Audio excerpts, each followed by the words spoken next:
Important update about YouTube playlists. Hey everyone. We've received many messages asking why our YouTube playlists aren't showing up. Do we create YouTube playlists? Yes, we absolutely do. So why can't you see them? Honestly, we're not sure. We've been in contact with YouTube support for several months now, but we still haven't received a clear answer or solution. After much discussion, our team has decided to take matters into our own hands. We believe the issue might be related to the number of playlists we've created on a single channel, possibly too many. Our solution? We're launching 2 additional YouTube channels, giving us a total of 3. This way, we can organize our audiobooks better and avoid the playlist visibility issue in the future. This change only affects our YouTube audience. If you're a patron supporter, you can still access all our audiobooks by visiting the collection menu on Patreon. Thanks so much for your time and continued support. Happy listening. Chapter 335, The Crimson King of Hueco. Mundo. You lose. The 2 words cut deeper than any Zanpakuto could. Spoken with calm finality, they echoed across the battlefield like a death knell. As those words, paired with Mizuru's earlier declarations, reached the ears of the remaining Shinigami, silence momentarily overtook Hueco Mundo's chaos. It was impossible to accept. The unshakable titan of the 13th Division of Imperial Guards, Yamamoto Genryu's Ishigakuni, collapsed to his knees, his scorched hair fluttering like the last flag of an era brought to its end. Then, with a heavy thud, his body fell forward, unmoving. Mizuru didn't even look back. His eyes, sharp and detached, scanned the battlefield as he vanished with a crack of spiritual displacement. In the blink of an eye, he appeared next to Shunsui, whose widened eyes flicked from Yamamoto's fallen body to the man now standing beside him. Honestly, Mizuru said, voice low but clear. I didn't want to fight any of you. But you stepped into Hueco Mundo. Uninvited. I suppose a lesson is in order. Shunsui's eyes narrowed behind his hat as he instinctively raised Kaden Kyukatsu, but he was a half-beat too slow. Mizuru's blade flashed. Slash. A diagonal streak of red bloomed across Shunsui's shoulder as the seasoned captain staggered back, his sandals scraping on bone-white ground. Blood dripped onto his kimono like crimson blossoms. Before Shunsui could recover, Mizuru's body became a streak of blood-red light. A stream of destruction tearing through the battlefield. Whoosh. The Shinigami, already tense, cried out in alarm as the crimson blur raced past them. Byakuya reacted quickly, his expression carved from stone. Senbon Zakura bloomed into 1,000 gleaming blades, forming a halo of protection around him. He braced himself. But when Mizuru struck, there was no logic to the movement. His blade cleaved through like an inevitability. Hieroshin. Zanchki. Mizuru's words were murmured more to himself than anyone else. The battlefield distorted. Space twisted. He disappeared from Byakuya's line of sight. And reappeared beside Jin. Mizuru's hand shot out and caught Soifan's wrist mid-strike. Her blade was just inches from Jin's neck. Soifan. He said smoothly, you're always in such a rush. Let me go. She snarled, baring her teeth as her eyes flashed with fury. Her spiritual pressure surged, wild and feral. Mizuru smiled. And let go. For a fraction of a second, Soifan was caught off balance. That was all he needed. Thud. She collapsed. Unconscious before she even hit the ground. No one saw when he moved behind her. No one heard what he said. Only that she went still. Nearby, Ranjaku gasped, her heart seizing. Her hand gripped Hanko, and without hesitation, she released her mist, trying to ensnare Mizuru in its elusive embrace. But he was already beside her. SHFF. Ranjaku froze. A whisper of a voice echoed in her ears. Familiar, almost guilty. Ranjaku. I'm sorry. The same apology. Again. As always. Every time he said those words, she fell. As Ranjaku's body slumped into the dust, Jin caught her in time. His silver gaze lingered on her peaceful expression before turning to Mizuru with a bemused chuckle. Captain Mizuru. You really do treat women differently. It was true. He had cut down Shunsui without hesitation. Injured Byakuya and Toshiro. His own disciples. He hadn't held back. The red light from earlier. Beelzebub's power. Had scoured the battlefield, leaving Shinigami blood staining Hueco Mundo's sand. This was no ordinary clash. This was domination. Jin stared at Mizuru, the amusement draining slowly from his face. He wasn't smiling anymore. So this is what Mizuru was like. Oh. There were rumors. Whispers that the Ace-Pada's most enigmatic entity, Beelzebub, wasn't a hollow at all, but rather half of a sealed soul. Now, Mizuru and Beelzebub had merged. He was no longer a half. He was a transcendent. There's no Hogyoku in you. Jin muttered, watching the unchained aura ripple off Mizuru like a red hurricane. And yet you broke the boundary. You crossed into something new. Captain Mizuru, you're terrifying. The battlefield lay in ruins. Captains lay broken and bloodied across the sands. Vice captains, wounded or unconscious, were being carried off by whatever Shinigami remained standing. Even the lower-ranked Shinigami, who had been spared the worst of it, were falling into depression. Their spiritual pressure was drained. Their morale, shattered. And above all, Yamamoto still lay motionless, the weight of his defeat greater than any blow. The 13th Division of Imperial Guards' symbol of strength, reduced to nothing. Mizuru. He can't be stopped. Monster. Whispers rippled through the ranks. Words of disbelief. Words of surrender. Even if Shunsui and the others shouted for them to hold on. There was no holding on. Mizuru had shattered more than bodies. He had shattered their will. Kenpachi Zaraki had tried, of course. He had activated his Benkei, roaring as he hurled himself into Mizuru's barrier with everything he had. But the moment Mizuru withdrew his limiter, his speed increased tenfold. With a blur, he sliced through the battlefield. And left a deep gash in Kenpachi's chest. Now, even the berserker lay unconscious. Mizuru stood alone. Untouched. This wasn't Karakura Town. No Vizards would arrive. No Kisuke, no Yoruichi. Ichigo Kurosaki wasn't here to ignite a miracle. This was Hueco Mundo. And Mizuru had rewritten the rules of this world. Everything. Everything. Within his barrier answered to him alone. Rankars? They had long fled to the shadows. Even Bounce hadn't dared intervene. Mizuru had never counted on their help anyway. He relied on no one. This was why, when Jin had once asked what strategy Mizuru had for invading Soul Society, he'd received no answer. Because Mizuru never needed one. To him and to Aizen, Soul Society was never the true threat. The Royal Guards were. And far beyond that, Hueco. The darkness yet to return. Now, amidst the despair, a new figure emerged. A small figure. She stepped past the broken bodies of comrades and captains alike, eyes forward, heart steady. Eyes Nanao. The battlefield held its breath. Many Shinigami knew what she had meant to Mizuru before he betrayed them. Perhaps that bond would buy them time. Perhaps. Mizuru turned to face her, expression unreadable. Nanao did not flinch. Nanao. He said, voice lower than before. She looked at him, at the man who had once fought beside them. And now stood against them all. Have you come to fight me too? He asked. No.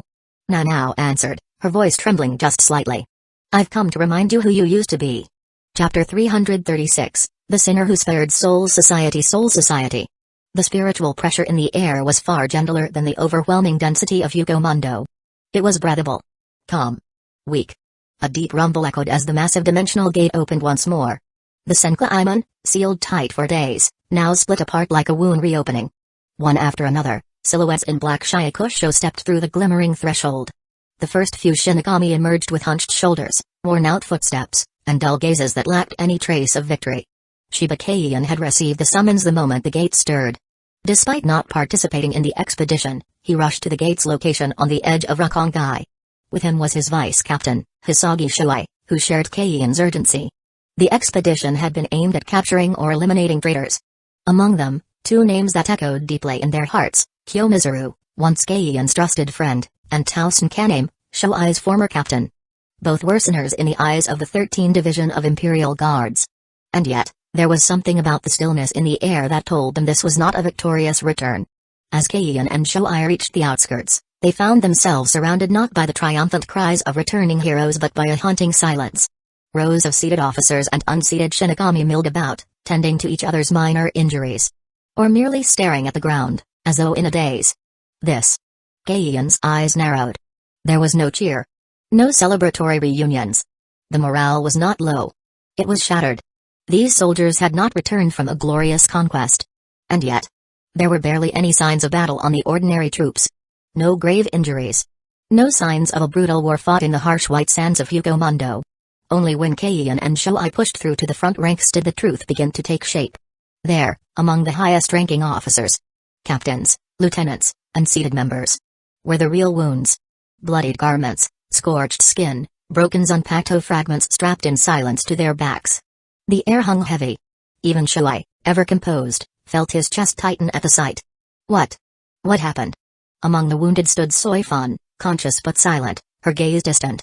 Rinjaku bore a torn uniform and an unreadable expression. Nanao stood stiffly beside Shunsui, clutching her arm, her eyes empty. Gaian stepped forward and asked the only question that mattered, what the hell happened out there? Kiraku Shunsui turned to him slowly, his usually playful demeanor gone. A rare grimness clung to his face like soot. Captain Shiba. You came all this way. Gaian's frown deepened. Don't dance around it. A long breath escaped Shunsui's lips. As you might expect. We failed. The expedition to Hueco Mundo ended in failure. Failed? Gaian's voice rose, echoed by Shuai's stunned silence beside him. Another voice responded. Cold and clipped. Byakuya Kuachiki stepped forward, his pristine white scarf stained with blood, his eyes flickering with barely contained frustration. We were crushed. Those 3 words carried more weight than any battle report. Gaian stared, unable to reconcile their words. But you're here. You all made it back. It wasn't thanks to us captains. Shunsui added, voice bitter. If Nanao-chan hadn't stepped forward at the last moment. And if Mizuru hadn't chosen mercy. He paused, jaw tightening. None of us would have returned. Shuai looked shaken. He let you live? Shunsui nodded. Byakuya's tone turned harsher. He gave us a choice. One chance to leave. If he hadn't. The implication was clear. One man. One former Shinigami. Kiyomizuru could have annihilated the 13th Division of Imperial Guards' elite force by himself. Rinjaku, standing just behind Byakuya, bit her lip. He was different. She whispered. He was. No longer the Mizuru we knew. His strength. It was monstrous. Shuai clenched his fists. What about Taosen? Did he? He was there. Shunsui confirmed. But like Mizuru, he was changed. They didn't attack us out of hatred. It was judgment. Cold. Calculated. Gaian looked away, jaw tight. This wasn't just a loss. This was a humiliation. We were ready to die in Hueco Mundo. Rinjaku added. Many of us wanted to strike one last blow. But Shunsui stopped us. Keep the Green Hills alive, don't worry about firewood. That's what you said, right? Nanao murmured. Shunsui gave a ghost of a smile. Close enough. Gaian understood the meaning. Live now, to fight another day. Mizuru may have shown mercy this time, but it was no act of kindness. It was a demonstration of dominance. With Mayuri's help, and Nemu's assistance, they managed to reopen the Garganta and retreat. But victory had not been seized. It had been handed to them by the one they came to defeat. That truth hung over the Soul Society like a funeral shroud. Hueco Mundo. The white desert stretched endlessly beneath a dark, starless sky. The grains of sand, made from the remnants of the dead, shimmered faintly in the unnatural moonlight. At its heart stood Las Noxia's main hall. The new throne of Mizuru. Though the towering palace was still scarred from the battle, its aura of supremacy remained untouched. Its white towers cast long shadows over the desert, now guarded not by Aizen's arrogance, but Mizuru's silent might. Inside the central chamber, the throne sat high above the hall. The Rankars who once questioned his rule now stood in awe. Their king had not merely replaced Aizen. He had surpassed him. After the withdrawal of the 13th Division of Imperial Guards, Mizuru had returned with calm confidence. Kaname had retreated to his quarters without a word, shaken by the overwhelming power he had witnessed. Power that ignited a renewed resolve within him. Even the once arrogant Bounce and other Rankars found themselves reeling from the truth. We thought he needed us. The Bounce had whispered days earlier. Now. We just hope we're not dragging him down. Their new king had faced Yamamoto General Uzai Shigakuni, the fire god of the 13th Division of Imperial Guards, and emerged unscathed. In Mizuru's presence, none of them could feel pride. Only reverence. And fear. In the main chamber, the man himself reclined on his throne. Long black hair draped over his shoulder, his eyes half closed in thought. The power surging within him, thanks to his fusion with Beelzebub, was overwhelming, but it had become his to command. To his right stood Ikamaru Jin, smiling faintly as always, though his words carried a different tone today. Why so quiet, Jin? Mizuru asked without opening his eyes. Jin gave a soft laugh. You're so gentle now, Captain Mizuru. Is that a compliment or sarcasm? Mizuru murmured. Jin shrugged. Neither. Just an observation. Gentle. That wasn't the word the Soul Society would use. To them, Mizuru had become a storm. A god in hollow skin. But for now, he simply watched from the throne of the fallen Las Noxias, as the world reeled from his return. Chapter 337, The Sword of Damocles above the 13th Division of Imperial Guards in the vast and desolate throne hall of Las Noxias, silence reigned. Ikamaru Jin stood casually near one of the shattered white pillars, his arms folded loosely within the sleeves of his hari. His trademark sly smile tugged at the corners of his mouth, but there was something weary in his posture. His snake-like eyes narrowed slightly as he looked across the empty palace at the man before him. Kiyomizu. The man who, just days ago, had single-handedly overturned the fate of Mundo and the Soul Society. Mizuru stood with his back partially turned, his long black hair fluttering faintly in the spiritual winds that drifted through the throne room. The air around him was charged with a suppressed spiritual pressure that still hadn't dissipated after the climactic battle. He slowly turned his head, his crimson eyes settling on Jin with a calm yet piercing gaze. "Jin," Mizuru murmured. Jin met that gaze with a grin that was both amused and tired. "Hey, Captain Mizuru. I suppose I should stop calling you that, huh? But old habits die hard." Mizuru said nothing, but his silence invited Jin to continue. Jin sighed softly, a rare note of sincerity creeping into his voice. "You didn't want to kill them, did you? All those old friends from Soul Society. Yet they came marching into Mundo with swords drawn. In the end, you had no choice but to stand against them." He chuckled hollowly. "So you showed your strength. Defeated the captains, one by one, and forced them to retreat. It's terrifying, really. If it were me, I couldn't have done it." His voice trailed off, and for a moment, only the low whispers of residual spiritual pressure echoed in the palace. Of course, it wasn't just about repelling the Soul Society's expedition force. It was about defeating Yamamoto Genri Uzai Shigakuni. The legendary founder and captain commander of the 13th Division of Imperial Guards had released his Benkei, Zanken no Tiki, during the battle. Jin had felt its overwhelming heat from afar, and even then, it made his skin crawl. Yamamoto's Benkei was a manifestation of ancient fire. Fire that could erase existence itself. He had nearly destroyed Mizuru.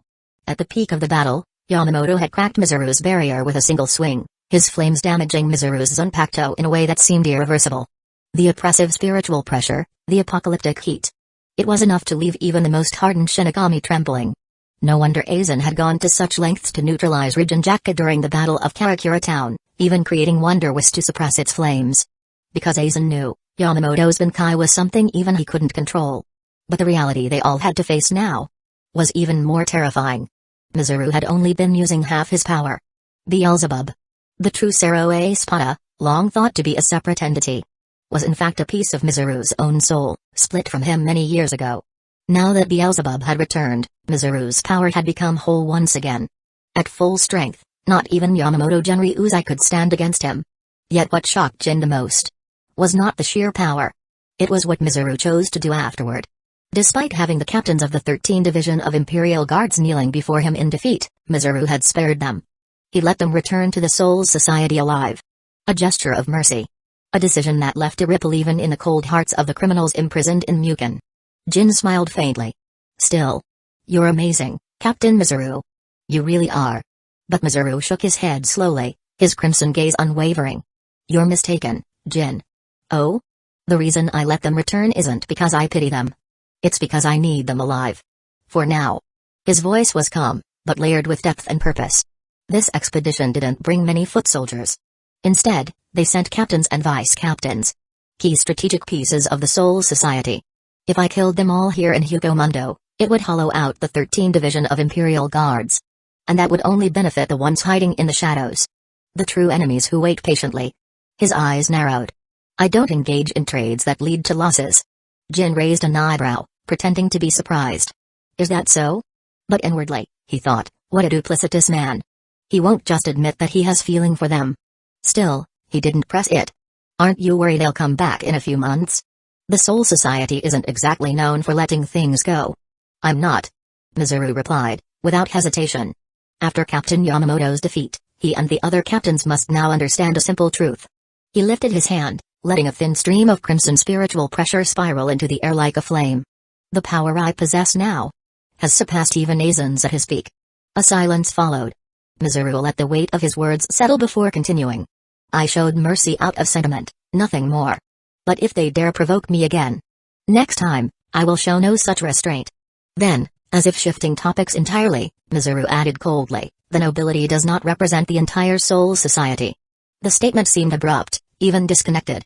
But Jin, sharp as ever, immediately understood the hidden context. Why had the Soul Society launched this invasion in the first place? The official excuse was Mizuru's attempt to create Okayan by seizing the spiritual veins beneath Karakura Town. But that wasn't the real reason. The truth was far simpler. Mizuru had slaughtered Central 46 and destroyed half of Siriitai's noble district. killing countless aristocrats in the process. That was the true trigger. He had shattered the foundation of Soul Society's hierarchy. That act of rebellion, of defiance against centuries of power and order, was something Yamamoto and the noble families could never tolerate. But after this battle? After witnessing Mizuru's overwhelming strength? Jin suspected the political tides might shift.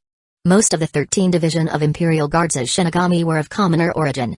Very few of them felt any loyalty to the nobility, especially not enough to die for them. If they were forced to choose between upholding noble pride and preserving their lives, the answer would be obvious. Mizuru turned toward the distant palace corridor. "I am the sword of Damocles that now hangs above the heads of the 13 Division of Imperial Guards," he declared. "Let them remain in fear. Let them train, prepare, and grow strong." His voice echoed through the empty halls like a prophecy. Because when a true crisis descends on the Soul Society, they will at least be ready. With that, Mizuru departed the throne room, leaving Jin in contemplative silence. He traveled back through the stark white halls of Las Noches, eventually arriving at the chamber once occupied by Beelzebub. Now, with Beelzebub's essence fused back into him, the room stood empty. Mizuru raised his hand, and a small, translucent orb materialized in his palm. Suspended within it was a glowing streamer of spiritual energy, constantly shifting and flowing like a river of light. The power of the Soul King. He stared at it in silence. Even now, with everything in place, he hesitated. He could begin the creation of Okayan. He had the spiritual veins. He had the knowledge. He had the Soul King's fragment. But still, something held him back. It wasn't fear. It was instinct. The moment wasn't right. The time to ascend had not yet come. And so, with a quiet sigh, Mizuru closed his fingers around the orb. For now, he would wait. Chapter 338. 1 year later, time flowed slowly in Hueco Mundo. For the Shinigami and the Hollow alike, the concept of time, months, years, even decades, meant little. They were not like humans, fragile creatures whose lives flickered out in less than a century. No, these beings were born of eternity, tethered to the ageless cycle of death and rebirth. It had been over a year since Yamamoto Genri Uzai led his devastating incursion into Hueco Mundo. That grand, fiery assault had left scars on both worlds. Since then, the Soul Society had gone unnaturally quiet. No expeditionary forces, no follow-up attacks. Meanwhile, under the cold, meticulous rule of Mizuru, the new self-proclaimed king of Hueco Mundo, the Rankars had also refrained from launching any major offensives into the human world. What unfolded between the two realms could only be described as an uneasy truce. But it was a fragile peace. Everyone knew it. The noble clans of the Soul Society, especially those still bitter about the destruction of Central 46, would never forgive Mizuru. Not for murdering the highest authorities of their world. Not for the humiliation he had inflicted upon them by defeating Yamamoto Genri Uzai himself. The only reason Mizuru remained unchallenged was the immense psychological blow he had dealt to the Shinigami during that war. That single defeat had shattered their confidence, leaving them paralyzed. But time was a healer, even of shattered pride. And as the months passed, the Soul Society's confidence began to return. Slowly but inevitably, they would come for him. That was the unspoken truth behind the calm. Deep within the vast deserts of Hueco Mundo, a lonely figure walked across the pale white sands. Her name was Roka Paramia. A Rankar once created by Szayla Progrance. She had never been designed for combat or conquest. No, she was an experiment, a puppet forged in the mind of a scientist obsessed with control and data. Szayla Pro had preserved her for one reason. Among his many creations, Roka possessed a unique ability. She could emit Nagashine silk, thin threads of spiritual matter that bound themselves to various substances. Rock, vegetation, even the air itself. Through them, she could link her spiritual energy and information into the very fabric of the environment. She was, in essence, a living hard drive. Her memories could be recorded into anything around her. If she were ever destroyed, Szayla Pro could recover her essence from these distributed nodes and rebuild her identity. For a time, she had been invaluable. In the early days, Szayla Pro even used his own soul to forge the initial imprint within her, ensuring that Roka could serve as a backup for himself if needed. But as his experiments evolved, and his mastery of Gabriel advanced, Roka's usefulness waned. No longer needing a failsafe, he gifted her to Sosuke Aizen. Under Aizen's reign, she was reassigned to non-combat duties. Healing and medical support within Las Noches. Then came the battle for Karakura town. Aizen fell. Szayla Pro died. And in the chaos that followed, Roka, now without a master or a purpose, simply vanished. Mizuru, consumed with organizing the Hollow Legions and preparing for future war, paid her no mind. A single forgotten experiment was beneath his concern. Thus, Roka wandered, a soulless puppet drifting through Hueco Mundo's endless dunes. She tried to make sense of her existence. She attempted to observe Karakura Town, the place so many had obsessed over, but found nothing of value. No revelation. No purpose. Just more silence. Meanwhile, her Nagashine silk, released involuntarily, continued to spread. Like spiderwebs stretching endlessly, they attached themselves to anything they touched, forming accidental conduits between her soul and the material world. In time, even those without spiritual sensitivity began to notice her. Humans captured blurry images of her on smartphones. Surveillance systems recorded glimpses. Urban legends of a pale ghost girl began to circulate. Still, Roka did nothing. She could not understand why she was being seen, nor did she know how to stop it. She simply existed.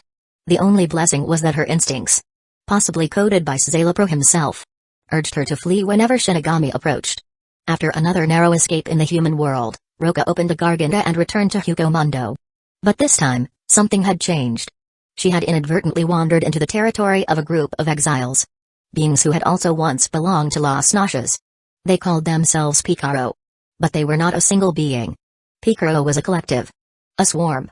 Composed of hundreds of childlike Rancor, the members of Picaro were boys and girls appearing to be around 10 years old, though many bore grotesque, inhuman features. They were remnants from the time of Baragan Lusenbairn, the former king of Hueco Mundo. Baragan had kept them nearby out of boredom, amused by their antics. When Aizen overthrew Baragan and seized Las Noxias, he briefly considered incorporating them into the Espada. But they proved unsuitable for battle. Unruly, unstable, and too wild to be controlled, they were cast out. Aizen had relegated them to the low-tier Rancor quarters. Under strict surveillance. One unlucky Rancor had been assigned as their warden. That warden, unfortunately, died at the hands of Ichigo Kurosaki and his allies during the invasion of Las Noxias. Freed from oversight, Picaro dispersed into the desert like a swarm of mischievous spirits. They were children without guidance. Playful, curious, but dangerous. Entire groups of lesser hollows had fallen prey to their games, swallowed up during playtime that ended in death. And now, they had found Roka. To them, she was just another playmate. Without hesitation, they descended on her, dozens at once, laughing and shrieking. Roka, who had narrowly escaped the pursuit of Shinigami, now faced a threat from her own kind. She was not built for combat. Her instincts screamed to flee. A black void tore open behind her. Crack. As she summoned another Garganta to escape to the human world once more. But the Picaro were not so easily shaken. Seeing her flee, they eagerly opened their own Garganta, dozens of them, creating a rift storm across the sky as they followed her in pursuit. Back in Las Noxias, Mizuru sat on his throne, watching the feeds projected by Elquiora's surveillance devices. The cold green light of the screen reflected in his eyes. "It's them," Mizuru said quietly, after a long moment of silence. "Picaro." A shadow moved beside him. "And the girl they're chasing." "It looks like Roka," said Jin, his trademark sly smile absent for once. "She was one of Szayelapro's projects, remember? He handed her over to Aizen back in the day. She was reassigned to medical support, and after the Karakura battle, vanished." Jin folded his arms. "Didn't think she was still around." Mizuru narrowed his eyes. "So she's the one who's been appearing in the human world lately." Until now, there had been a rash of unexplained Rancor sightings in Karakura Town. The Soul Society had begun to take notice, even dispatching patrols. They feared that Hueco Mundo might be preparing a new invasion. But Mizuru now saw the truth. It wasn't war. It wasn't a coordinated effort. It was Roka. Wandering, lost, and now being hunted by ghosts of a forgotten past. And the worst part? She might be the catalyst that finally shattered the fragile peace. Chapter 339, Remnants of a Mad Scientist. Then the question is, why does she keep going back and forth between Hueco Mundo and the human world so frequently? And based on our observations, she seems to be avoiding traces of Shinigami presence. Mizuru's voice cut through the dim air of Las Noxias as he posed the question, his tone flat, but his crimson eyes gleamed with a sharp glint of curiosity. Who knows? Maybe since Szayelapro's dead, she's just lost her reason for existing.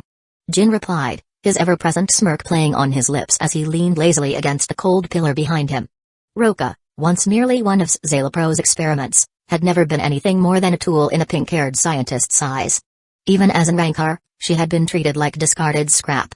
An unfinished prototype, no more worthy of attention than the dust that gathered on Hueco Mundo's barren dunes. Yet now, she was acting unpredictably. Erratically.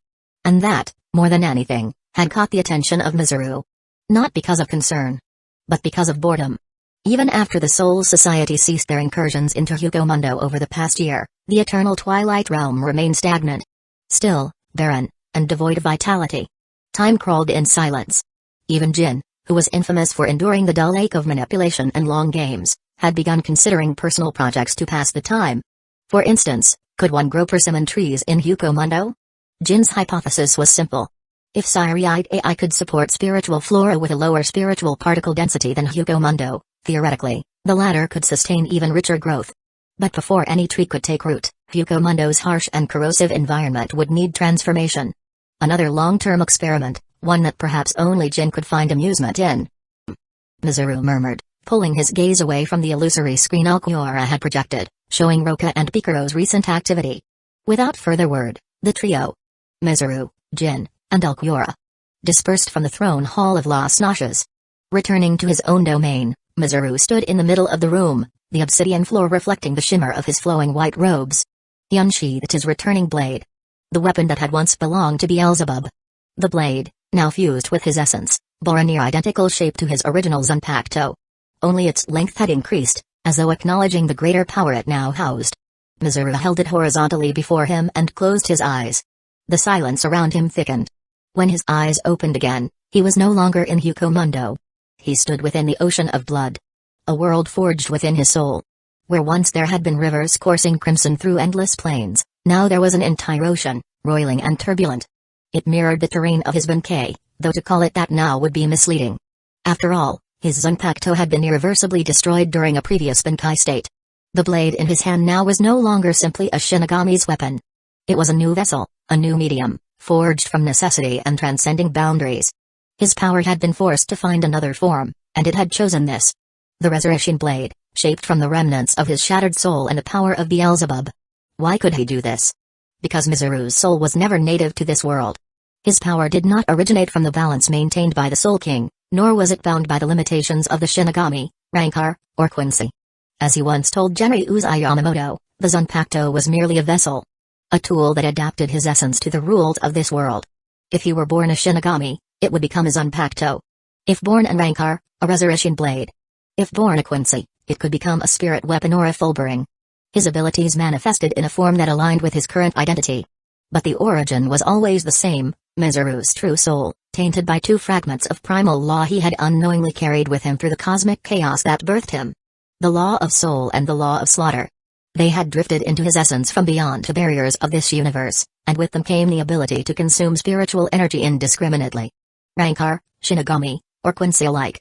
At first, Mizuru had believed this ability was simply a facet of his Zanpakuto. But now, after merging with Beelzebub's essence and speaking with Kainokawa, he understood the truth. But understanding his origin was not why he was here. He looked toward the Blood Ocean Center, where Kainokawa stood serenely atop the waves. She gave him a knowing smile and raised her hand. A figure emerged from the churning tide, as though dredged up from the deepest depths of memory and death itself. Szala Progrance. His form was incomplete, a soul half-consumed and eternally shackled. But Mizuru had imprisoned his essence upon the scientist's death and now summoned it forth. Szala Pro's glowing red eyes fluttered open. "Tell me about Roka Perimia," Mizuru demanded, voice like a whisper across still water. The answer that came stunned him. Apparently, Roka's recent return to the world of the living hadn't gone unnoticed. Not by the Shinigami stationed there, and certainly not by those chasing her. It wasn't the Shinigami that had followed her. It was Picaro, and with him, a swarm of similarly grotesque, monstrous Rancor. Each one carried the ability to open Garganta at will, and each moved with animalistic fury. Their arrival had triggered a red alert in the 12th Division, sending alarms shrieking across the Siriite AI. Roka had hoped to shake them by leading Picaro into the human world. She had failed. With Karakura Town's spiritual density depleted. Its underground veins long since stolen by Mizuru. The location no longer offered sanctuary. Worse, her very presence had become a beacon, her spiritual energy acting as a lure. Cornered, Roka had opened another Garganta. But this time, she hadn't returned to Hueco Mundo. A voice. Quiet, mocking, and hauntingly familiar. Had whispered to her, redirecting her path. Now, she traveled a dark corridor between worlds, through a narrow, unstable region avoided by both Shinigami and Rancor. Here, spiritual storms surged, distorting time and space. And still, that voice echoed beside her. "Picaro, you're really attracting some nasty company," it said with a chuckle. Roka tensed, looking around the storm-darkened corridor. Who? But that's good. The voice said. They're perfect bait. Bait? She repeated. Exactly. Hueco Mundo isn't safe anymore thanks to that guy. Soul Society's off limits for obvious reasons. So if I'm going to be resurrected, it has to be in the human world. Roka's eyes widened. The problem is, that place is being watched. By Soul Society, and by him. So we stir up some chaos. Give them bigger problems to deal with. Let the Shinigami turn their attention away. The plan was simple. And devious. An assault on Siriite AI? A feint. Szayelapro's voice grew cold. You'll create a disturbance. Half a day. That's all. Then retreat. Once back in the human world, stay hidden. Don't fight. Don't reveal yourself. Just wait. This was not the old Szayelapro speaking from beyond the grave. This was the new Szayelapro. A personality fragment, reborn from Roka's obsession. Wandering in the shadows Szayelapro once hunted, tangled in data webs she wove from remnants of his legacy, the empty space in her soul had become fertile ground. And there, Szayelapro had bloomed once again. His resurrection was only a matter of time. And he knew better than anyone. If he wanted revenge on Mizuru, he would have to be patient. Because Mizuru was watching. Chapter 340, Fluctuations in the Data Soul Society. 12th Division, Technology Development Bureau. The Technology Development Bureau was located in one of Siriite AI's blocks. An area not only avoided by most Shinigami, but also ranked among the most important facilities in all of Soul Society. Among the departments housed here, the Spiritual Pressure Measurement Institute played a critical role. For Shinigami who operated both in the human world and Soul Society, this institution was indispensable. Its responsibilities extended to monitoring and analyzing spiritual anomalies, including virtual projections that appeared in either realm, and keeping constant track of the boundary status between worlds. Normally, this job was handled by Tsubakura-rin and a few trusted colleagues. But today, staff from other branches had also gathered in the institute to monitor one specific region. Karakura Town. Just a few quarters of an hour earlier, over 100 Garganta portals opened in a focused area centered on Karakura Town. And from each one, a single Rancor emerged. Then, before an emergency command could be issued, every single one of them vanished simultaneously. To the Shinigami, the purpose behind this sudden emergence remained completely unknown. Though Karakura Town was no longer officially designated as a high-density spiritual zone, it still carried heavy historical and tactical significance. After all, whether due to past wars or lingering spiritual resonance, Karakura remained a hotspot that the Soul Society never stopped watching closely. As soon as the Spiritual Pressure Measurement Institute sounded the alert, all 13 divisions of the Imperial Guards entered immediate standby mode, awaiting further instructions while the Technology Development Bureau scrambled to analyze the phenomenon. At first glance, the Soul Society's response might seem excessive. But anyone familiar with events of the past year would consider it entirely reasonable. First came Sosuke Aizen, whose betrayal inflicted tremendous damage to Soul Society. And then came Kyomizaru, a being even more terrifying than Aizen himself.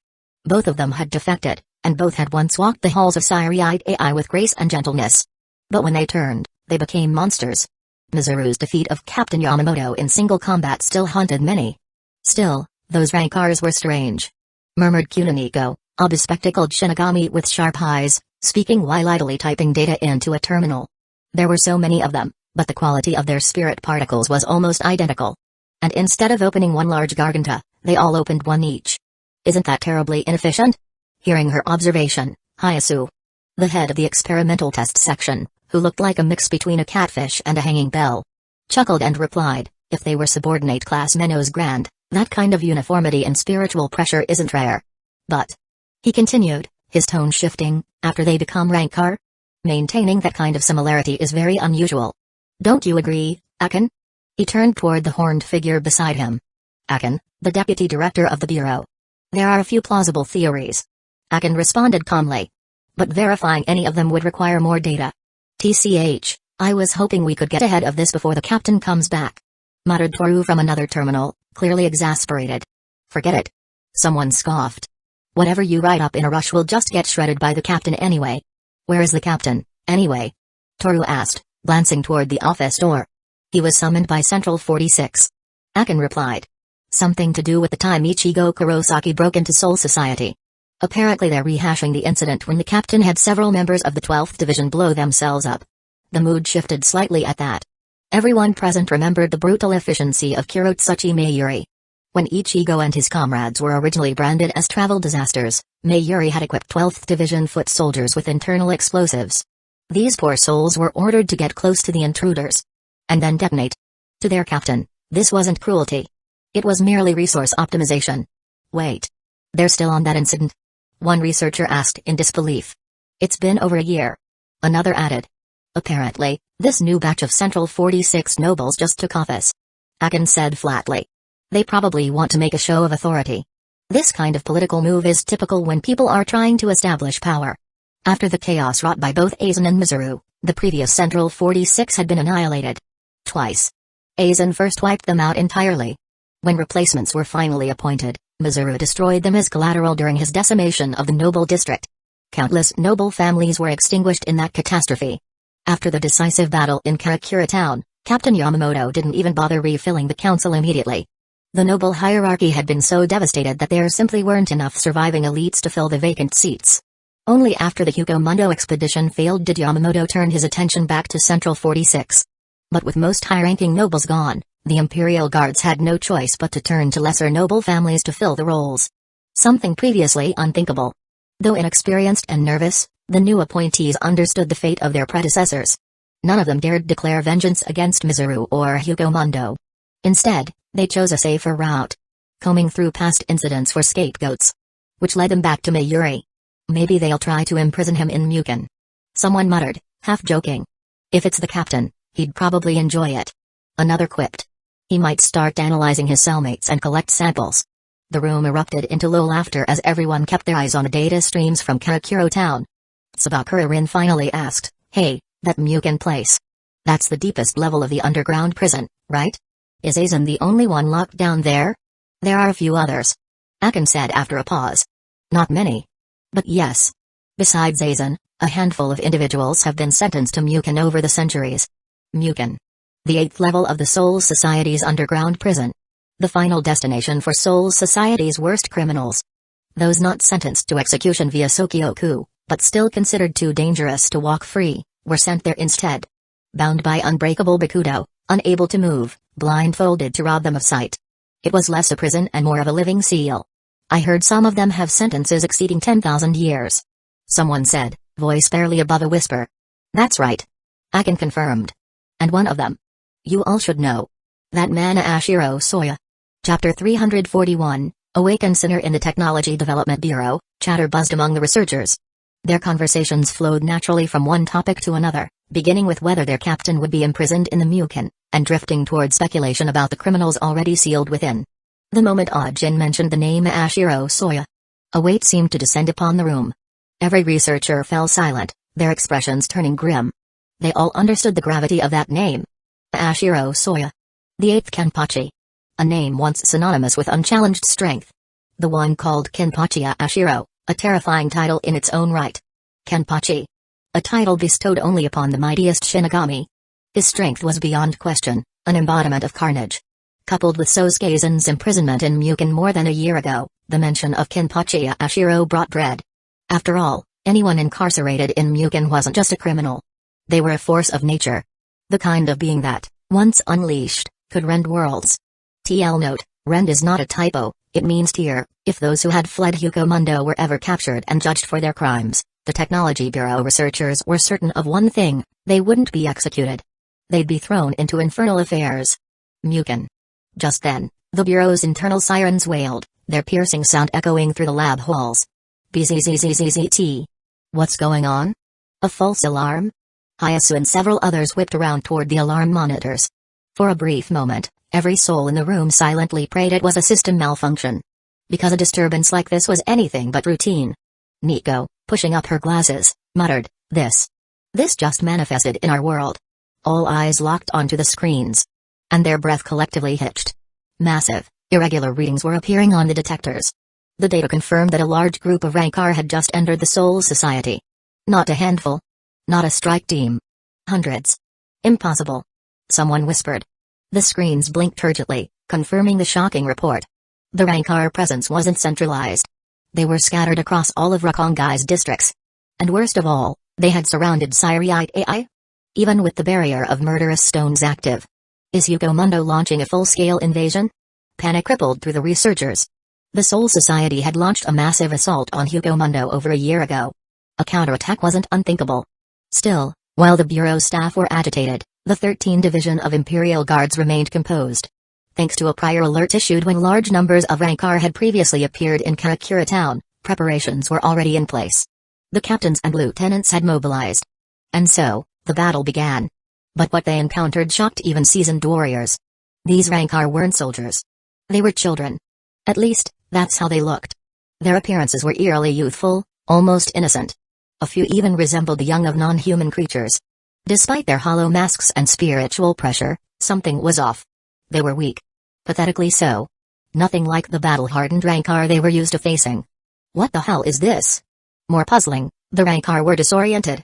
Their thoughts were fragmented, simplistic. In their mutterings, many repeated a cryptic phrase, followed the silk threads. The silk. We followed them here. Silk threads? The term baffled the Shinigami. But somewhere deep beneath Siriite AI? In the suffocating, pitch-black abyss of Mugen, a monster awoke. The man was labeled a first-degree criminal by Central 46. His very name had been struck from records. And now, with a mere flutter of eyelids, he stirred the silence of eternity. A voice greeted him immediately, shrill and maniacal. Hee-hop. Hee-ha-ha. It's been so long.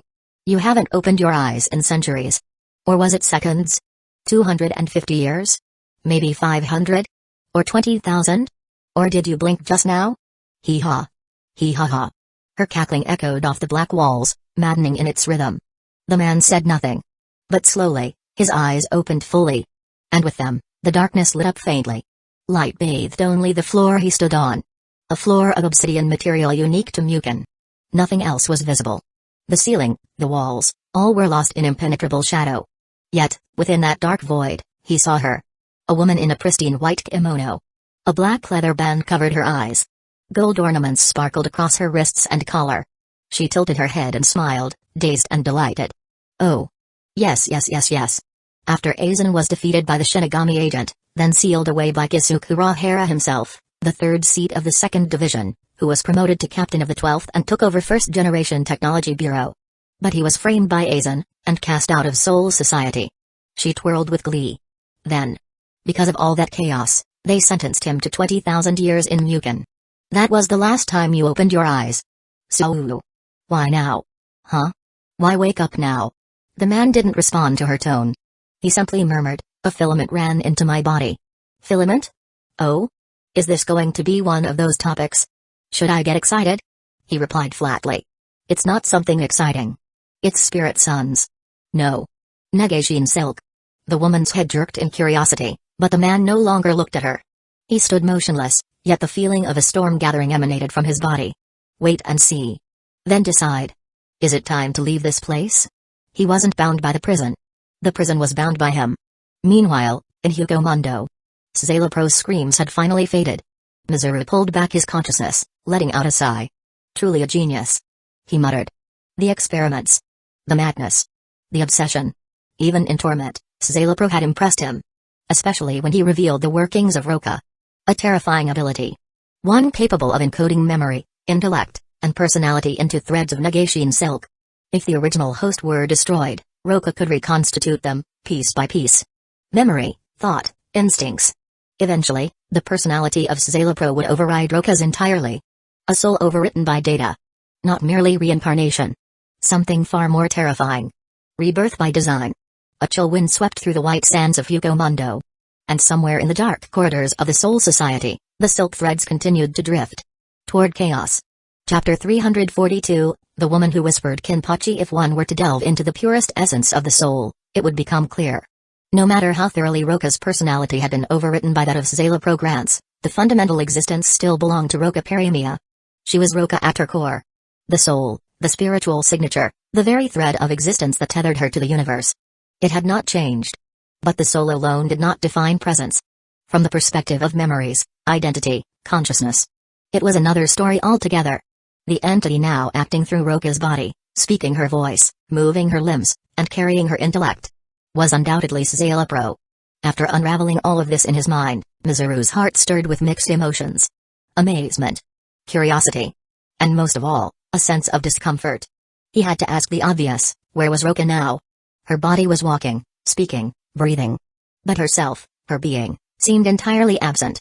Were the signs of instability he'd seen recently? Her stuttering speech, erratic eye movements, inconsistent spiritual pressure. All a manifestation of Szayelapro's mind reviving itself within her? At first, Mizuru had valued Szayelapro solely for one purpose, his brilliant conceptual invention. The Gabriel. A method by which Mizuru was able to flawlessly reunite his two split selves, merging his bifurcated soul into one complete entity. That alone had earned Szayelapro temporary use. But only temporary. Once the merger had been completed and Mizuru's full power restored, Szayelapro's usefulness had expired. His arrogant manner, his inhuman experiments, his obsession with perfection. Mizuru had found all of it detestable. Still, this event had changed things. Szayelapro had not died. He had relocated. Reincarnated through memory and personality into the vessel known as Roca Perimia. That wasn't just intriguing. It was unprecedented. For Mizuru, this meant one thing: he had to find Roca. Whether or not Szayelapro had fully consumed her consciousness, he needed to investigate. If personality could override soul integrity, this defied the foundational laws of spiritual biology. And Mizuru would not let such an anomaly slip past him. Within the serene confines of the Soul Society, a storm brewed behind its blue skies. In the innermost regions of Siri-Itai, a man wearing a straw hat and pink houri stepped silently through a narrow path. His footsteps crunched against gravel as he approached a wooden structure built atop a lake. Ugendo. Kiraku Shunsui had come to visit Ukitake Joshiro. It was a familiar path, one he had walked many times. Joshiro was perpetually ill. His spiritual body, though powerful, was shackled by an incurable condition. 11 out of 12 months, he remained bedridden, his pale face and gentle smile hidden behind sliding paper doors and medicinal mist. Still, his insight was unmatched. In these times of uncertainty, Shunsui sought his wisdom. The reason? Multiple Rankars had infiltrated Siri-Itai simultaneously. Not an army. Not a frontal assault. But scattered, precise infiltrations. All signs pointed to a mastermind. A certain individual who had once brought Soul Society to the brink. Kyo Mizuru. Over a year had passed since the last major confrontation. The fragile truce with Hueco Mundo had held all this time, almost suspiciously so. But Shunsui wasn't fooled. He knew the silence was unnatural. He also knew that the Royal Guard, the mysterious Zero Division, had yet to make a single move. Not even after the spiritual veins under Karakura Town were spared by Mizuru's influence. Did he fail to forge the Okayan? Or did he never intend to create it in the first place? Why was Mizuru simply watching? Plotting? Shunsui's brow furrowed beneath the brim of his straw hat. He hadn't reached Joshiro's residence when something snapped him from his thoughts. There, by the edge of the lake, stood a lone woman. She wore white. Immaculate, clean, simple. Yet every instinct in Shunsui's body screamed foreign. Otherworldly. And then he saw it, the fragment of white bone clinging to the side of her head like a crown. Rankar. He instinctively suppressed his spiritual pressure, narrowing his eyes as he watched her. But she didn't move like a threat. She didn't even sense him. Her spiritual pressure blended with the spirit particles of Siri-Itai as if she belonged. It was eerie. Shunsui sighed and stepped forward, stroking his chin with that tired, playful air he always wore, even when uncertain. "Miss, are you lost?" he asked casually. The Rankar woman turned, surprised. As if she hadn't expected anyone to approach her. Spiritual pressure bloomed from her like ripples on a pond. Shuyayuyu. Delicate, fleeting, not sharp like a blade but smooth like a breeze. "You were. At that time." She murmured, her voice soft. "At that time?" Shunsui smiled, tilting his head.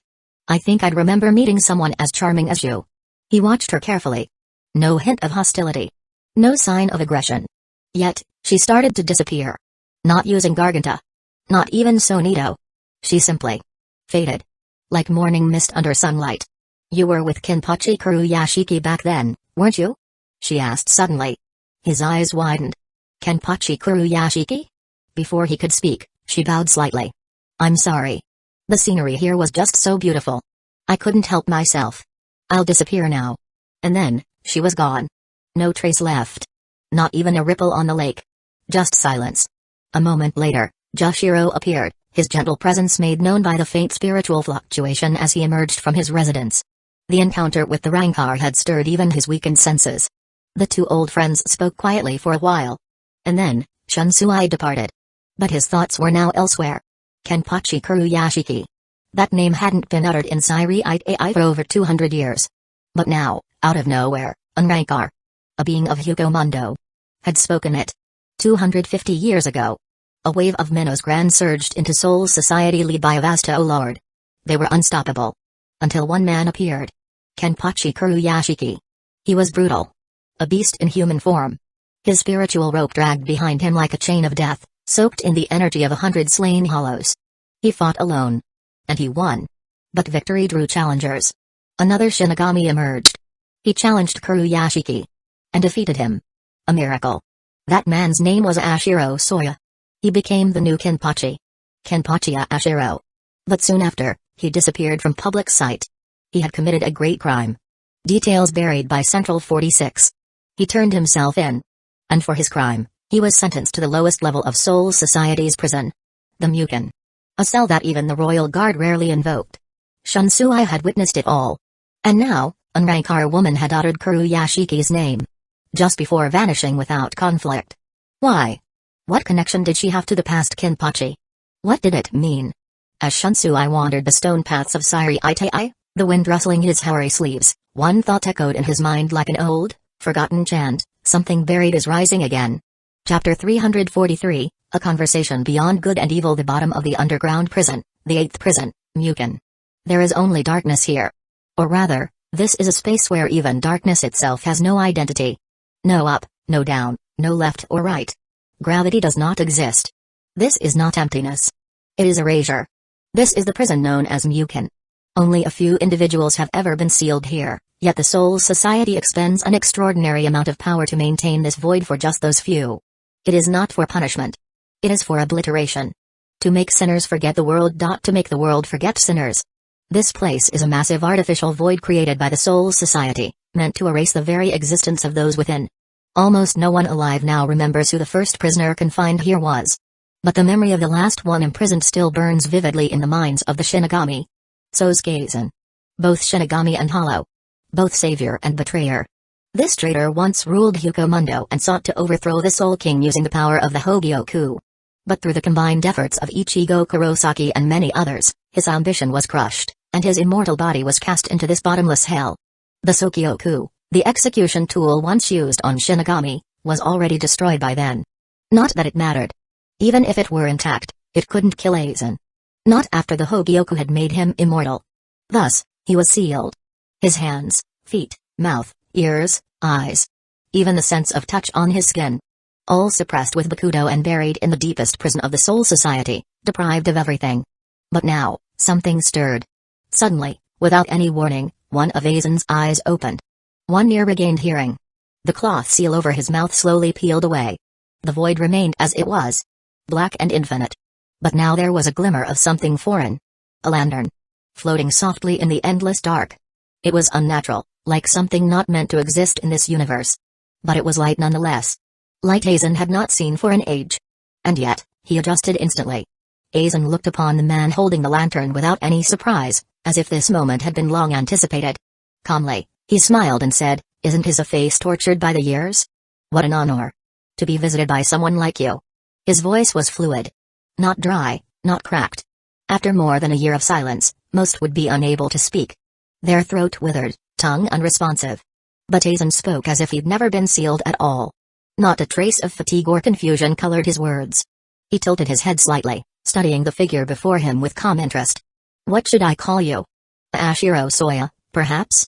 Or is it by that name which was bestowed by the Soul Society to flatter the one they deemed the strongest Shinigami?" Aizen's body was still sealed, but the man before him was unbound. Free and whole.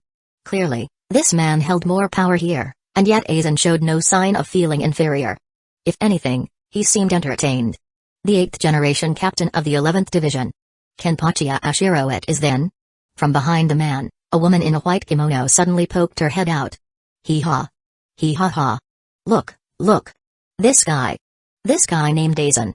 He's not even surprised. Suddenly he can see and hear, and he's still acting all calm. Is this the Hogyoku's power? So cool. So powerful. Go get it. You should have sword in your name, right? Go take the Hogyoku. Rip his veins out through his fingertips. Use your tongue to disassemble him into spirit particles. Just take the Hogyoku. Ha ha ha ha. He ha ha ha ha ha ha. Her words were manic, flowing like a chaotic stream of nonsense, but Aizen didn't react. He maintained his soft smile, unfazed. Kenpachi Ashiro narrowed his eyes and lowered his voice just enough so only she could hear. "Keep your mouth shut." The woman raised her hands dramatically, clasped them over her mouth like a child, and fell silent. Then Ashiro turned back to Aizen, his tone composed and measured. "If you know who I am, then that will make this conversation easier." He didn't bother with introductions. Instead, he went on plainly. "To prevent confusion, let me say this first. I'm not interested in the crimes you've committed. Nor in the power of the Hogyoku. I just have a few questions. About the world outside. You overestimate me, don't you?" Aizen replied smoothly. "You've always known what's happening in Sairi Itai even while imprisoned, and you weren't caught by the illusions of my Kyokusugetsu. What could I possibly tell you?" Ashiro remained calm, not provoked by the jab. He didn't respond to the implication, nor deny it. Then the woman in white leaned forward again, eyes glinting. He. This is overestimation. It took him 2 whole days to figure out the illusion of your Kyokusugetsu.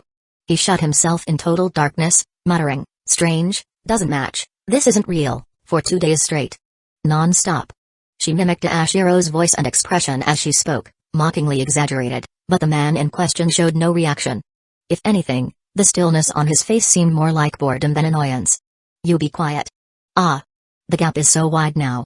Aizen is just better. No wonder he tried to kill the Soul King. A narrow-minded guy like you couldn't catch up even if you spent your whole life. You shouldn't call him Aizen. You should say Aizen-sama. Just follow him blindly like Tosen Kaname." Okay, I'm done, I'm shutting up." Ha ha ha ha. As she laughed, the blindfolded woman disappeared into the darkness again, leaving only silence. Aizen didn't glance at her, his gaze still fixed on Ashiro. His expression remained amused. Ashiro also didn't seem to mind. "I want to ask about knowledge outside Sairi AI. Though I must say, I was surprised by your defeat at the hands of Ichigo Kurosaki. That's one of the things I want to understand." The woman suddenly reappeared from behind, her fingers dancing on her own neck with a lewd smile. Hop. "You said so confidently, Aizen will be stopped by the royal guards. But he didn't even need them. Isn't that embarrassing? Hey, tell me how it felt." "Ouch." Before she could finish, Ashiro grabbed her and flung her across the floor. She skidded to a stop near Aizen, who didn't spare her a glance. Instead, Aizen said with a smile, "Defeat. Yes. When I think of the chaos in my mind back then, I admit. It was painful and humiliating. But meaningful." He paused. "You should try it sometime.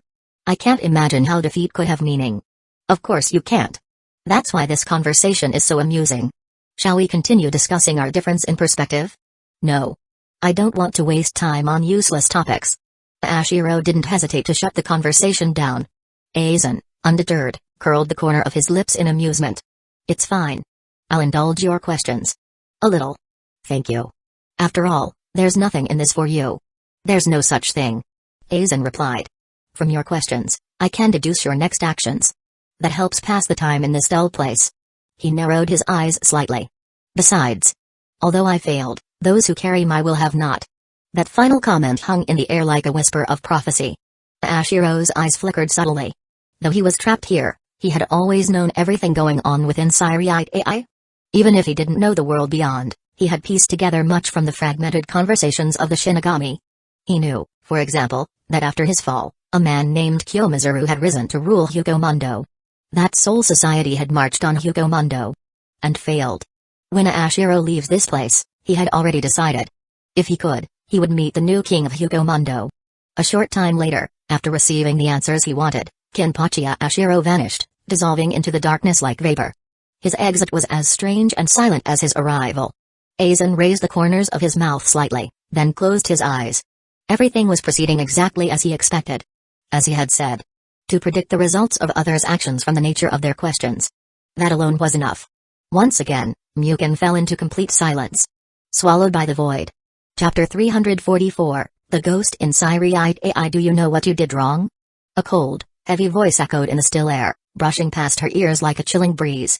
The Rancor woman, Roka, froze. Every inch of her tense body screamed submission. She lowered her head, shame written all over her face. "I'm sorry. Sazala Pro-sama." Of course she knew what she had done wrong. Her carelessness had almost cost them everything. She had wandered too close to Ugendo Hall, unable to resist the allure of the Siri's scenery. Her spiritual signature was nearly detected by a captain of the 13th Division of Imperial Guards. That mistake could have exposed Szayelapro's lingering consciousness inside her. And now, with his current fragile state, any direct encounter with a captain-class Shinigami could mean annihilation. Only this time. Never again. Szayelapro's voice, devoid of emotion, passed through her mind. Then his tone shifted. But I didn't expect you still remembered. He was referring to her earlier recognition of Yukite Joshiro. A strange reaction, given Roka's background. She had spent most of her existence within Las Noches as a medical class rancor. There should have been no opportunity for her to even glimpse a captain from the 13th Division of Imperial Guards. And yet, she had recognized him without any trouble. The memory that answered Szayelapro's curiosity wasn't hers alone. It was buried in a tangled past. One dating back more than 250 years. Back then, Szayelapro was not yet one of Baragon's subordinates.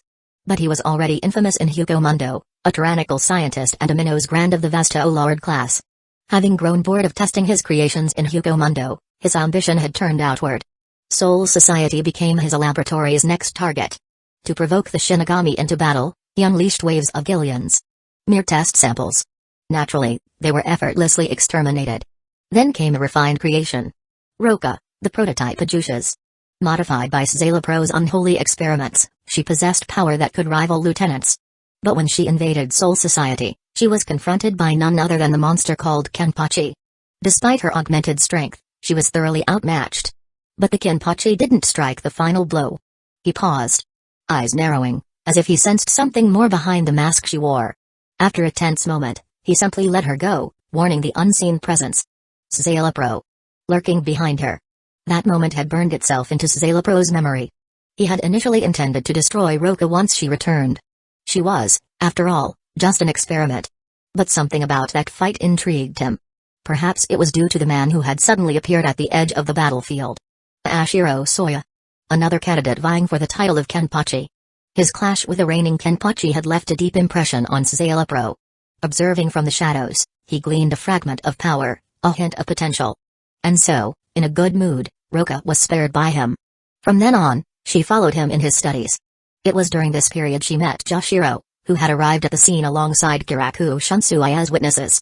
Szayelapro had taken an interest in Ashiro's peculiar spiritual silk techniques. Through twisted trial and error, he modified Roka's structure and gifted her with the Nagashine silk. A synthetic power meant to simulate the Shinigami's barrier fields. Though it was eventually deemed obsolete, it played a key role in his current resurrection. Szayelapro-sama, what shall we do next? Roka asked softly. A pause. Keep creating unrest.